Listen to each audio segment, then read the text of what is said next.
Hồng Vân và Quốc Thuận. xin chào mừng quý vị đã đến với chương trình Vợ chồng son. Mặc bikini đẹp lắm. Anh hay muốn gặp không? Em được thưởng thức là cái tốt nhất của ảnh. Ôi trời, em thấy em thích chị á. Vậy em chỉ tuyển máy bay thôi. Cứ quyết là không đụng vô, cứ nằm yên vậy đó. Xin mời chị Hồng Vân cũng như tất cả quý vị cùng dành một tràng pháo tay để đón chào cặp vợ chồng đầu tiên.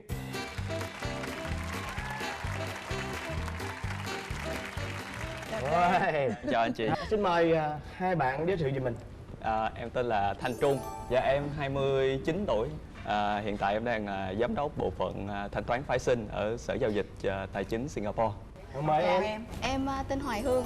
Dạ em 35 tuổi. Hiện tại thì em làm thiết kế tự do. 35, 29. Bà xã hơn ông xã là 6 tuổi. Dạ. Hai đứa tụi em ở Singapore. Dạ đúng rồi. Ủa rồi tụi em xem chương trình này sao? Bữa thì tình cờ coi trên YouTube, thế em thấy dễ thương quá, cái em kêu chồng coi chương trình này thấy hay lắm. Thế là chồng coi xong kêu anh đăng ký nha, rồi đăng ký ngay trong cái đêm đó luôn. Ồ vậy hả? Nhưng mà tụi em về đây được mấy bữa rồi? Lần trước em về một lần để gặp ban biên tập, là nói chuyện, xong rồi công lần này về cũng 1-2 ngày, em về ngày hôm qua, chủ nhật này em bay qua lại, thứ hai em phải đi làm rồi. Ồ trời, thiệt là xúc động quá đi. Bây giờ anh muốn hỏi là ngày đầu tiên hai bạn gặp nhau là như thế nào? Vợ em á là bạn của em gái em. Phải không, bữa kia em gái em mới nói với em là anh hai, em có cái chị bạn kia hả, mặc bikini đẹp lắm, anh hai muốn gặp không? Cái xong á em nói cũng vui vui á, thì em con trai mà cũng tò mò mà thì muốn gặp. Cái rồi cái xong thế là em gái em sắp xếp cho hai đứa gặp nhau thôi. Em nó hỏi có được không, có không em cũng chứ cũng được, nhưng mà thiệt ra cũng chưa chú ý lắm để gặp lại lần nữa. Xí chị hỏi nè, cái hôm đó là em đã biết tuổi của vợ em chưa? Dạ biết chứ. Biết luôn? Dạ đúng rồi. Và đã có quyết định luôn trong đầu là lấy máy bay luôn chưa? Em cũng có xu hướng thích con gái lớn tuổi hơn em chút xíu. Tại sao? Quan điểm em thấy là con gái mình lớn tuổi hơn thì từng trải và có cái sự thông cảm. Với lại em nghĩ là tình yêu là không nên phân biệt tuổi tác. Đúng rồi, đó. chính xác. Thế là cần một bờ vai để cho em nhõng nhẽo đúng không? Dạ đúng rồi. Thực ra em không nói tuổi thì em trẻ hơn chồng của em. Đúng rồi. Cái đó là chính xác luôn á. Và phải nói là thực sự mà nói là chồng em là một người có nhan sắc đó nha. Nói chung là nhìn là ấn tượng đấy nha. Vậy thì gặp chồng em lần đầu tiên có ấn tượng không? Với lại lúc đó em nghĩ là cũng không có được đẹp Dạ bây hôm nay giờ. được tốt rồi. Với lại chồng em bảo là em được thưởng thức là cái tốt nhất của ảnh. Có nghĩa là em hưởng cái tốt nhất luôn á hả? Dạ. Nhưng mà cái hôm mà gặp nhau là em có biết là chồng em nhỏ tuổi hơn không? Trước giờ là em vẫn biết rồi, thì hẹn gặp ra nói chuyện cũng hợp. Tại lúc đó xưng hô sao? Chị em. Chị em hả? Rồi ở khi về nhà thì em có nghĩ rằng là em với ảnh là sẽ hẹn hò và đi xa hơn chút nữa không? Dạ không, em cũng bình thường, tại vì em nghĩ cũng nhỏ quá. Mình thì cũng hơi lớn tuổi, nên mình nghĩ chắc là cũng không vô gu đi. Nhưng mà rồi em có nghĩ không? Thiệt ra là em cũng không nghĩ, tại vì em gái em bảo là nói chuyện vui thì tới gặp thôi, cộng thêm tại lúc đó em vẫn còn có bạn gái mà. Giai đoạn sau có em chia tay bạn gái của em, rồi có em cũng thấy thích, em cũng định cua, nhưng mà có điều là em lại nghĩ là mới chia tay nhiều khi lại mình sốc nổi, có em lại ngồi em lại chây tịnh một thời gian nữa, cái xong sau đó 3-4 tháng có ông mới thấy là cũng thấy thích. Cuối tuần đó em rảnh, có em mới nhắn tin em hỏi là ủa cuối tuần này chị có hẹn hò với anh nào chưa? Chưa hẹn thì hai chị cho em cái hẹn nha, em đáp máy bay về có em hẹn chị đi chơi. Trời ơi. Trời ơi. Rồi sao nữa?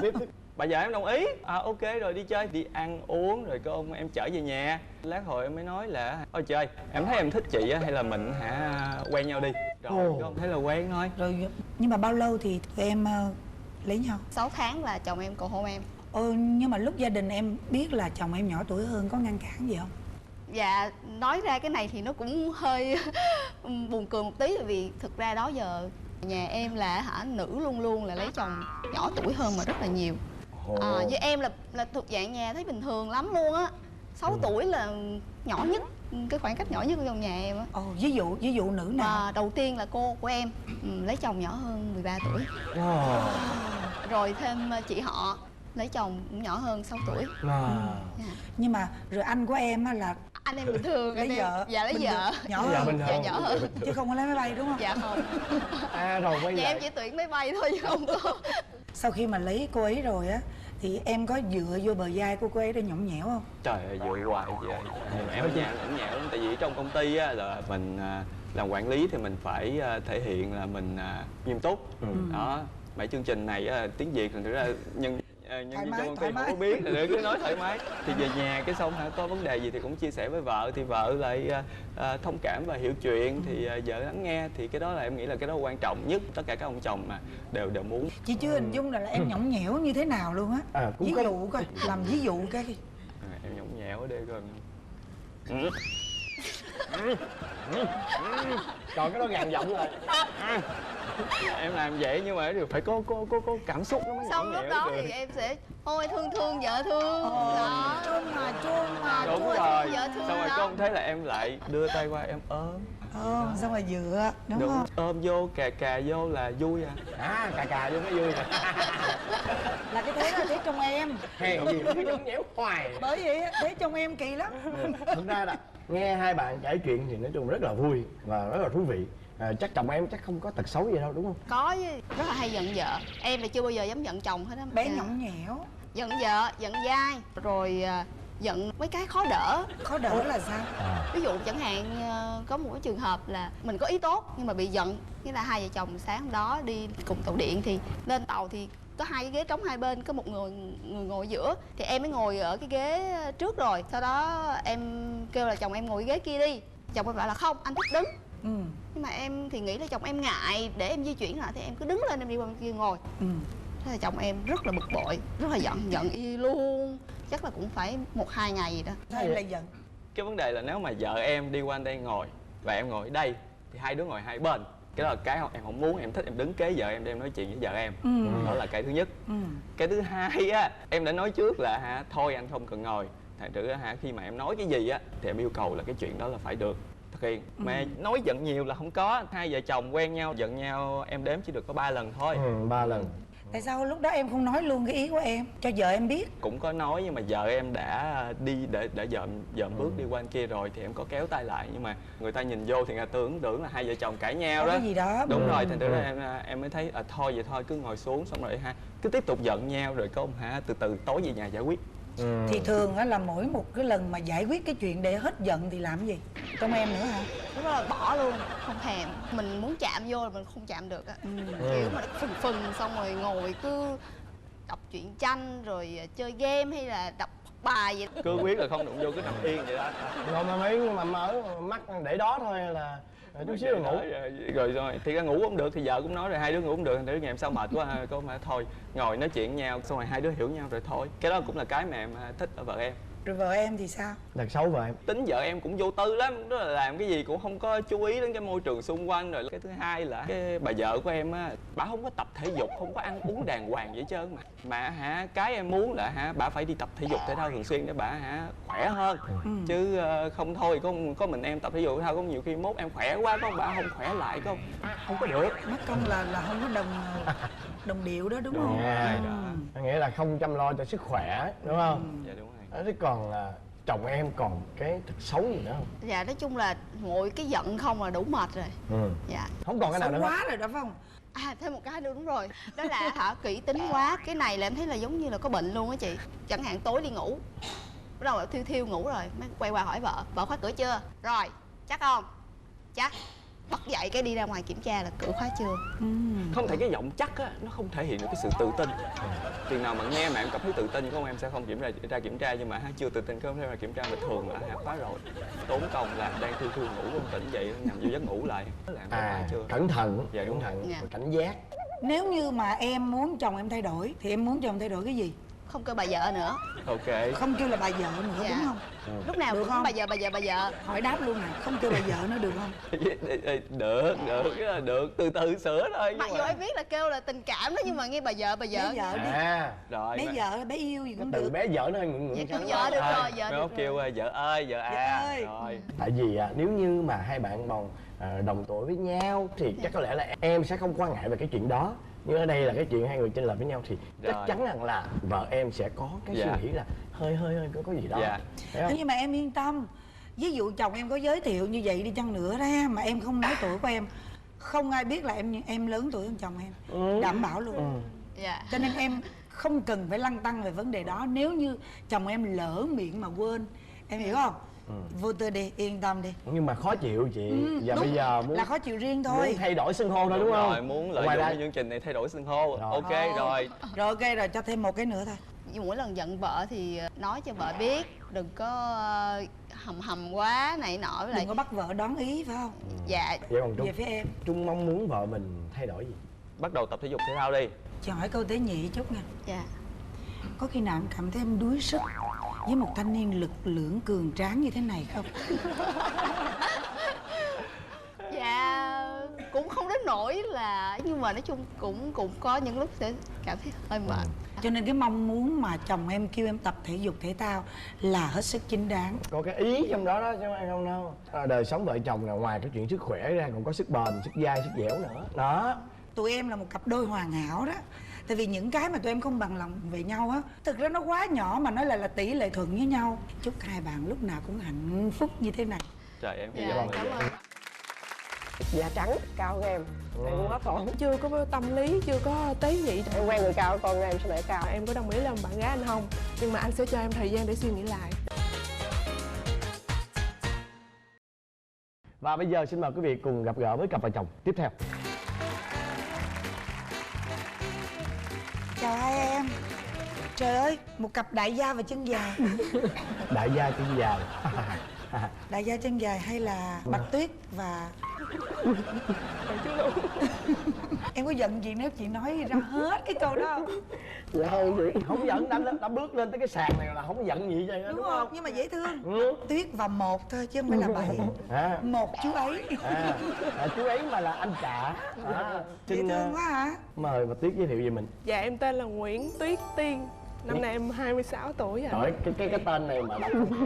Dạ đúng rồi. Còn em? Dạ em tên là Thái Đình Khải. Năm nay em 30 tuổi. Dạ em đang làm nhân viên kinh doanh. Anh nhìn Khải thì anh đang có một cái ấn tượng và không biết là Tiên có ấn tượng giống như anh không à? Nhìn Khải không phải là cái dáng người thấp thấp bé bé đâu nghe, mà nhìn ấn tượng rất là cái nốt ruồi duyên. Dạ đúng rồi. Cái khuôn mặt của Khải rất là có duyên. Dạ. Mặt em có duyên lắm. Và quá trẻ so với cái số tuổi của em. Tiên có cái ấn tượng về Khải giống như anh Thuận không? Lần đầu tiên em thấy được cái hình ảnh bên trên webcam á, nhìn rất là phúc hậu, cũng có vẻ đẹp trai nhưng mà chưa thấy rõ nút ruồi. Vậy là hai bạn quen nhau qua mạng. Dạ đúng rồi, qua Yahoo chat đó. Dạ. Còn em, Dạ. khi mà em thấy khuôn mặt của bạn gái em thì sao? Dạ lúc đó thì em chat thì em chưa có xem được hình ảnh. Tại vì Tiên lúc đó thì không cho em xem hình. Sau đó thì có một dịp đó là vợ em từ Sa Đéc lên Long An để nộp hồ sơ mà xin dạy học ở trường Long An á. Em mới nói là bây giờ thôi thì đón xe từ Sa Đéc lên bến xe miền Tây, rồi em mới chở từ miền Tây lên Long An. Thì lúc đó thì ấn tượng đầu tiên của em á là khác xa với mình nghĩ. Tại lúc đầu thì em nghĩ là ở dưới Sa Đéc này kia thì em nghĩ là nắng nôi, thì người chắc cũng không có cao mà cũng không có đầy đặn mà lại da ngâm nữa, em nghĩ như vậy. Khi mà nhìn thấy thì em lại thấy là da trắng cao hơn em hết rồi. Người cũng đầy đặn nữa. Còn Tiên? Thì mình cứ nghĩ là anh cũng cao, to, nhưng mà khi mà thấy anh rồi thì thấy anh nhỏ xíu còn mà lùn nữa. Em thấy ngại tại vì em là người to con. Rồi thì bao lâu thì em mới bắt đầu có tình cảm với Khải? Lúc đó thì em thấy cũng có tình cảm với anh rồi, nhưng mà anh chưa có tỏ tình, sao mình bày tỏ được. Sau đó cái 2 ngày thì cũng dịp đó là em đi thi, thì anh cũng kêu em lên là chở em đi thi vậy đó. Xong cái đợt về cái ảnh tự nhiên anh chở em ra công viên Tao Đàn, mà cầm theo cái bọc gì ni lông màu trắng. Em cũng chẳng biết cái gì trong đó nữa. Xong thì ảnh mới nói lời tỏ tình, xong gỡ cái bọc ra thì em mới thấy là con gấu. Ảnh mới nói là em có đồng ý làm bạn gái anh không? Thì em lúc này cũng định nói là dạ em đồng ý, chưa kịp nói gì hết ảnh nói mình sốc hết một câu. Anh nói nhưng mà anh sẽ cho em thời gian để suy nghĩ lại. Trời ơi, Em tức quá, nghĩa là em bị quê. trời ơi, Vừa hỏi vừa phủ nhận luôn. Ôi, lúc đó chứ tôi nghĩ nếu là tôi chắc cái nước là nghe tôi nhổ sạch con gấu bông, tôi nhổ sạch lông con gấu bông luôn quá. Ủa mà sao em hỏi gì vậy Khải? Mà lúc đó em cũng chưa tự tin nữa. Mình nhỏ con mà mình quen một người lớn hơn mình nữa. Rồi lúc đó là như thế nào? 2 ngày sau em mới trả lời ảnh, em mới nói là thôi bây giờ vậy em sẽ suy nghĩ lại luôn. Rồi sau 2 ngày sau em mới chấp nhận. Rồi từ đó là bắt đầu chính thức quen nhau. Dạ. Rồi đến bao lâu thì hai bạn mới quyết định đi đến hôn nhân? Gần 1 năm rưỡi sau. Hai đứa có em bé chưa? Dạ chưa. Chưa hả? Dạ. Rồi sau khi mà lấy nhau rồi đó, có hòa đồng về mọi phương diện không? Dạ không. Khắc Thường khẩu xuyên lắm cãi vậy. nhau. Cái đó là khắc khẩu. Rồi còn cái gì hợp mà cái gì khác? Hợp nhau là nóng tính giống nhau chị. Hai người giống nhau. Đã khắc khẩu mà lại nóng tính giống nhau. Rồi Sao phải chung? Chung được là nhờ hai vợ chồng cũng thương nhau. cái đó là cái thuận đó, hai kia cái Dạ. khác rồi. Rồi bên gia đình mình á, có ai mà giống như thắc mắc hoặc là có ai mà giống như lấn cấn cái vấn đề mà cái ngoại hình của tụi em á chênh lệch? Cũng có bạn bè nói là sao em nhỏ con mà lại khoái kết hôn với người cao hơn mình. Thì lúc em trả lời sao? Em quen người cao, con em sẽ nở cao. Trời ơi. Cái đó là cái lý do thật lòng rồi. Lý do thật lòng á. Tất cả là vì tương lai con em chúng ta. Cái đó là cái điểm khôn của Khải đấy. Còn em thì sao? Em thì thường mấy chị bạn làm chung vậy nói ủa sao chồng mày nhỏ xíu con vậy, cái em nói em quen người nhỏ con thì không có gì đâu, miễn hai vợ chồng thương nhau là được. Đúng rồi. Dạ. Trong cái chương trình này của mình á, rất nhiều những cặp vợ chồng son và mỗi người một cảnh, mỗi người một vẻ. Trong cái chương trình này chúng ta gặp được hai cặp vợ chồng, một người là cái người lớn tuổi hơn, còn một người lại chênh lệch về ngoại hình. Nhưng mà rõ ràng là tình yêu vượt qua tất cả mọi thứ. Và tình yêu là không có cái giới hạn cho tuổi tác, không có cái giới hạn cho ngoại hình. Cái điều cốt yếu trong tình yêu ở đây là họ thực sự yêu nhau. Bây giờ hỏi nè, lấy nhau về rồi em có phát hiện ở Khải có cái gì đó nó bất ngờ? Rất là nhiều tính bất ngờ. Nhiều tính bất ngờ. Ví dụ Đầu tiên là tính ảnh cọc tính, mỗi lần ảnh nóng anh gây lên là ảnh quát. giọng nhỏ xíu vậy quát ai nghe? Dạ quát lớn lắm đó chị. Khi mà giận là lớn. Đâu em thử giận thôi. Em thử giận thôi. Bây giờ mình giận không được. Chứ không hình dung là lúc em giận mà cái giọng em lớn được á. Giận lên em cũng hay la, mà la lớn kìa. La nhiều khi mà em tắt tiếng luôn. Vậy á? Dạ. Trời ơi, Em cũng biết sao mà em nóng dữ vậy. Không biết sao mà nóng dữ tại vậy. bởi vì nóng tính quá, bởi vậy người thun có chút béo rồi. Rồi sao nữa Cưng? Dạ tính thứ hai là ảnh rề, ảnh làm cái gì cũng lâu hết. Rề rà. Dạ Chậm đúng rồi, chạp. bừa bãi. Có chìa khóa xe mà mỗi lần ảnh đi là ảnh kiếm hết 5 phút đồng hồ. Ảnh quăng lên tủ lạnh, quăng đủ thứ chỗ. Chắc cũng đạn trí chút xíu nè, phải không? Nhiều khi em để đâu em cũng không nhớ nữa. Anh chỉ em cách này, có thể là em sẽ xỏ một cái công chỉ rồi em đeo cổ. Đó, đeo cổ luôn, đi ngủ đeo, đi tắm cũng đeo luôn. Rồi còn gì nữa không? Dạ với lại ảnh còn vô tư với hồn nhiên quá.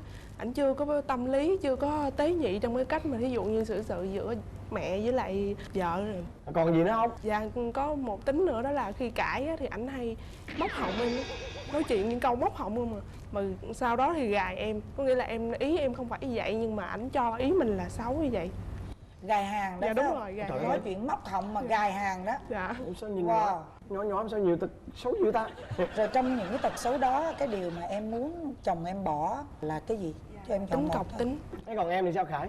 Trước đó thì em cũng biết là vợ mình cũng nóng tính.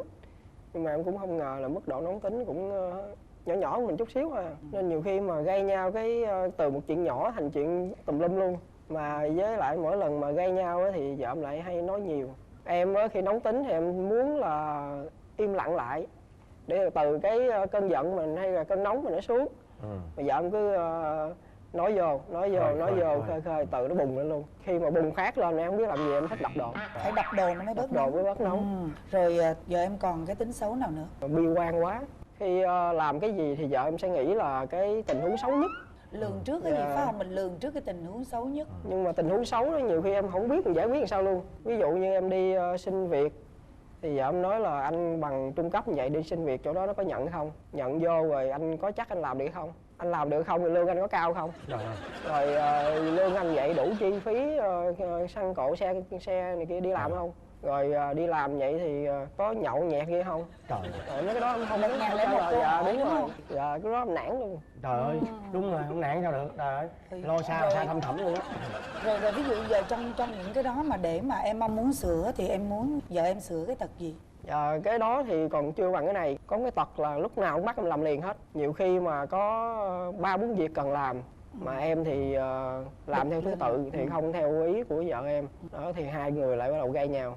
Thì cái đó muốn vợ em sửa lại là tính là cái gì cũng phải sắp xếp theo một cái trình tự nhất định để mình làm. Không cần bỏ cái tật nóng đúng không? Dạ, tật nóng em trị được. Vì em nóng hơn đúng không? Thực ra bây giờ hai bạn chỉ cần bổ sung cái điều này cho nhau là tự nhiên sửa được hết. Em làm việc có trình tự, có cái kế hoạch trước đi thì chồng em sẽ bớt nóng. Tại vì nãy giờ nguyên nhân là do là làm việc không có trình tự mà bắt làm liền rồi anh rối rồi anh lên cơn anh nóng. Anh nóng lên thì em lại lèm bèm, đúng không? Lèm bèm rồi đổ thêm dầu vô, ông nóng nữa ông la. Ông la chưa đã ông đập đồ. Mà cứ để hoài gì đạn mà nó nóng đập đồ hoài, ông đập chưa đã là ông đập em. Dạ không, em đập em không rồi chứ em không tự đập. Tự đập em, tự hành hạ. Tại vợ cấm không cho đập đồ nên em không biết sao nữa, em tự đập mình. Em phải biết thương bản thân em. Có như vậy thôi mà còn đập mãi làm sao mà lớn được. Đập nữa là không như vậy không biết còn bao nhiêu nữa nghe. Thôi thực ra như vậy nè, cái điều cơ bản nhất tụi em đã có với nhau đó là tình yêu. Chính vì vậy mà các bạn không có quan tâm đến cái chuyện mà thiên hạ nói mình như thế nào, hoặc là có so sánh hay thế này thế nọ thế kia. Chúc hai em sẽ có một em bé mà sau này khi nó lên 18 tuổi là nó sẽ đi thi hoa hậu. Xin cảm ơn. Dạ em cảm ơn Thuận với chị Huyền.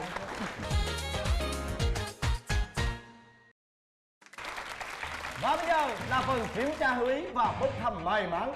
Chúng ta có các phần quà như sau. Trước tiên chính là một TV LED Toshiba trị giá 30 triệu đồng. Smart TV LED L5450 trải nghiệm giá trị đỉnh cao tại gia. Và một món quà thứ hai cũng đến từ nhãn hàng Toshiba, đó chính là một chiếc tủ lạnh trị giá 20 triệu 950 ngàn đồng, đột phá với công nghệ inverter ưu việt. Tủ lạnh Toshiba, giải pháp tiết kiệm điện năng tối ưu. Và một phần quà thứ ba đó chính là một bộ bếp ga âm kiến và một máy hút khói diệt khuẩn Kikwa thương hiệu của sự an toàn và chất lượng hàng đầu. Trị giá của bộ sản phẩm này là 4 triệu 500 ngàn đồng do công ty Mekong tài trợ. Và món quà thứ tư đó chính là một miếng cước chùi nồi. Bây giờ chúng ta sẽ đến phần kiểm tra hiểu ý. Các bạn đâu lưng với nhau đi. Rồi bây giờ nghe kỹ nè. Nếu như các bạn có một căn nhà riêng của mình thì hai vợ chồng bạn sẽ chọn sơn tường màu gì? Bạn sẽ sơn tường màu gì? Hai vợ chồng bạn có một căn nhà, nếu như cho hai bạn sơn thì hai bạn sẽ sơn màu gì? 2, 3, quay ra. Màu trắng. Wow. Rồi, màu gì? Màu xanh lá cây, màu xanh miner. Cho hai cô dâu quánh tù xì. Rồi bây giờ xin mời hai cô dâu chúng ta quánh tù xì nha. 1, 2, 3, tù xì. Như vậy là cặp vợ chồng chênh lệch với nhau về sắc thoát xe ưu tiên lựa chọn trước. Bây giờ 2, 3. Màu hồng. Cặp vợ chồng của Thành Trung. 2, 3. Màu gì? Màu vàng. Rồi, bây giờ Thuận và chị Hồng Vân sẽ mở ra trước để xem phần quà trong hai hộp này sẽ là cái gì nha. Bây giờ xin mời tất cả mọi người cùng đếm nha. 1, 2, 3. Wow. Trong hai phần quà này đó chính là hai phần quà đặc biệt đến từ Toshiba. Đó chính là một cái TV LED Toshiba trị giá 30 triệu đồng và một chiếc tủ lạnh trị giá 20 triệu 950 ngàn đồng. Bắt đầu. 1, 3. Wow. Thôi, và xin chúc mừng hai cặp vợ chồng đã may mắn nhận được hai phần quà có giá trị nhất đến từ Toshiba. Và đến đây thì thời lượng dành cho chương trình Vợ Chồng Son xin nói lời tạm biệt. Chương trình Vợ Chồng Son được dựa trên format Shinkansen Irasai của đài truyền hình Asahi Nhật Bản. Và chương trình chúng tôi xin cảm ơn nhà tài trợ chính, đó chính là Toshiba. Và quý vị nhớ nha, vào mỗi tối Chủ nhật lúc 22h30 chúng ta sẽ gặp lại nhau ở chương trình Vợ Chồng Son trên kênh HTV.